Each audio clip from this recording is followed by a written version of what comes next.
how sanctions are imposed. Under OFAC, sanctions can be imposed in two ways. One is President of US have the right to impose sanctions through executive order, and other one is through legislation.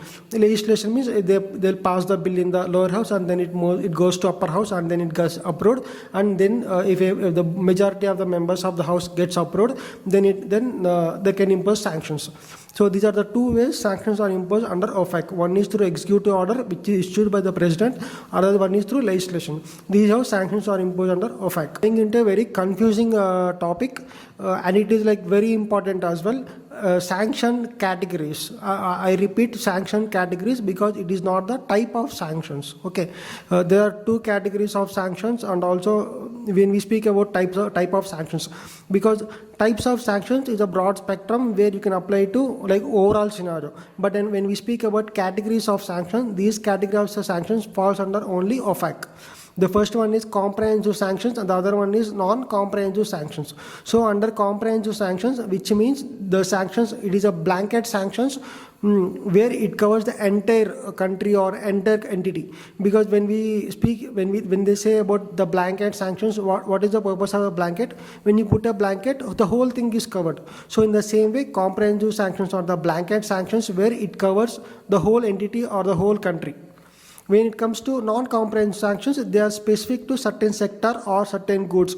For example, when non-comprehensive sanctions are imposed, they are limited to certain petroleum products or energy sector or iron and steel industry. They have certain categories when we speak about non-comprehensive sanctions. So under OFAC, the sanctions will be categorized into two types. One is comprehensive sanctions, which is a blanket sanctions which covers the entire entity or entire country. When it comes to non-comprehensive sanctions, they are limited to certain specific industry or specific goods or certain sector. These are the two categories which operates under the OFAC. Please be mindful, these only limited to OFAC, because later part we will speak about types of sanctions which will be that is a broad spectrum. The type of sanctions we can use it anywhere, like it is a general topic. Types of sanctions in general topic. There is a categories of sanctions. I hope you understand this very clear, and let's get into the new topic, and discuss about types of sanctions, which is very sensitive and also confusing area in the entire sanctions topic. Because as I mentioned in the introduction of this video, how the confusion arises.